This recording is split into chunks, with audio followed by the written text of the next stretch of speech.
მე ვარ თეოფილ ოსმანაშვილი, სამგზის საქართველოს ჩემპიონი ოლიმპიურ კრივში.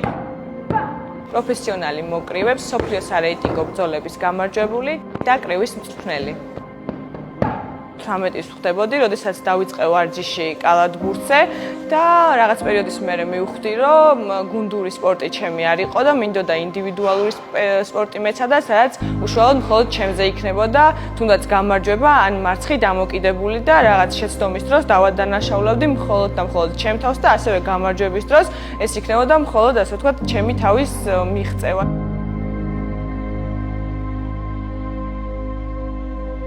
ბავშვობიდან დედას დავყავდი ფორტეპიანოზე, 7 წელი ფორტეპიანოზე ვუკრავდი, ასევე ქართულ ცეკვავს ვუცეკვავდი, ხატვის სკოლაც მაქვს დამთავრებული, ფორტეპიანოზე უკვე კონცერტებსაც ვატარებდი, იმ ეტაპზე ვიყავი და რეალურად ეს ყველაფერი დავამთავრე ერთ დღეს და გადავწყვიტე, რომ მინდოდა სპორტი. ჯერ საერთოდ თავიდან ისე დავდიოდი დარბაზში, რომ ამის შესახებ არავინ არ იცოდა და ვატყუებდი, რომ ისევ კალათბურთზე დავდივარ ან ჩოგბურთზე დავდივარ.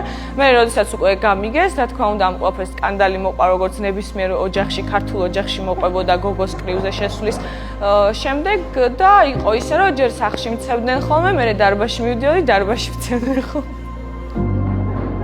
დამახინჯდები ცხვირი, გაგიტყდება, ის მოგივა, ეს მოგივა და ანუ რეალურად არაფერი არ ცხვირის გატეხილი მაქვს, მაგრამ მე მგონი მაინც ლამაზი ვარ.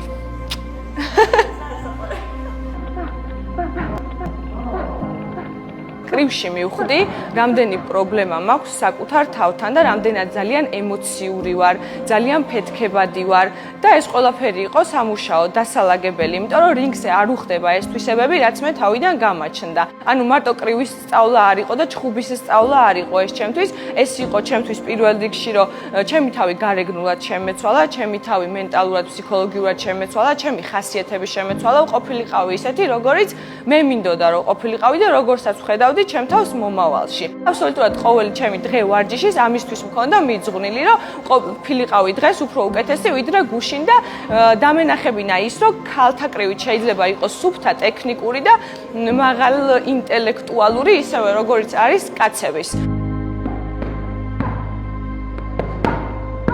დღეს უფრო მიიღეს ბიჭებმა ქალთა კრივი და ანუ როცა უკვე შენც მაგარი ხარ, ანუ ძალიან მარტივია რომ ვიღაცა მიგიღოს, პირიქით უხარია შენი მიღება. მაგრამ როცა საწყის ეტაპზე ხარ და ჯერჯერობით არაფერი არ გაქვს დამტკიცებული და ჩვენ ქალებს ძალიან გვჭირდება ხოლმე რომ რაღაცა დავამტკიცოთ, რომ კაცებმაც დაინახონ. სხვანაირად არ გამოდის და სანამ მე ამას დავამტკიცებდი, იქამდე იყო ეგ, რომ კრივისთვის შეიძლება ძალიან სუსტი ვიყავი, ქალის საქმე არ იყო, ის რომ ფორტეპიანო, რასაც აქამდე ვაკეთებდი უფრო ნორმალური იყო ჩემთვის, მაგრამ იყვნენ დარბაზში ბიჭები, რომლებსაც ასევე სწორად ქონდათ დანახული ქალი კრივში და ეს ყველაფერი დაანახა ასევე ჩემმა მწვრთნელმა და ისინი ყველანაირად ხელს მიწყობდნენ, რომ განვითარებულიყავი და დაუშვათ ვიღაცის რაღაც ცუდი წამოძახილი ის, რომ მე რაღაცა არ გამომდის, ყურადღება არ მიმექცია და იყვნენ ადამიანები, რომლებიც წყვილში მედგნენ, მასწავლდნენ იმას, რისი გამოცდილებაც უკვე თვითონ ჰქონდათ.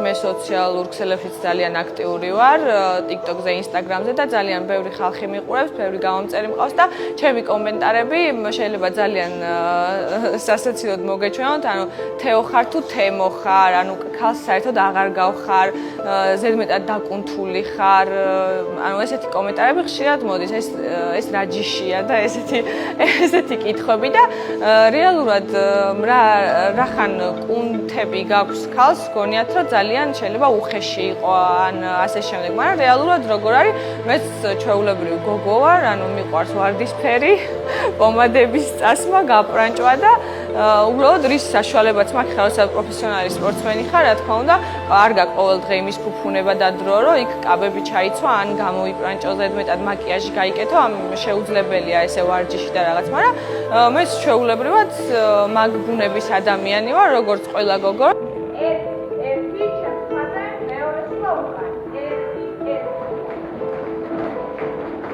უკვე 5 წელია, რაც ამ დარბაზში მწვრთნელად ვმუშაობ. არის ძალიან შრომატევადი, მაგრამ ამავდროულად ძალიან დიდი პოზიტივი მოაქვს ჩემთვის, ანუ რაც არ უნდა დაღლილი ვიყო ჩემი სავარჯიშო პროცესის შემდეგ, ბავშვებთან როგორც კი ვიწყებ მუშაობას, რაღაც განუსაზღვრელი ესეთი ენერგიით, უდიდესი ენერგიით ვიუსები, ძალიან საინტერესოა, იმიტომ რომ ისეთ კითხვებს სვამენ ბავშვები, რომ შეიძლება ითქვას, რომ ამ კითხვების დროსაც ვითარდები მწვრთნელი. დღეს დღეისობით მინდა თამამად ვთქვა, რომ ქალთა კრივი, პროფესიონალური კრივი გავაცოცხლე და ძალიან ხშირად ტარდება საქართველოში უკვე პროფესიონალური ბრძოლები. მაგალითად 2 მაისს საქართველოში ჩატარდება მსოფლიო ქამრის დაცვა, რომელსაც ჩაატარებენ ბიჭები, კონკრეტულად გივი თოდუა დაიცავს თავის ქამარს.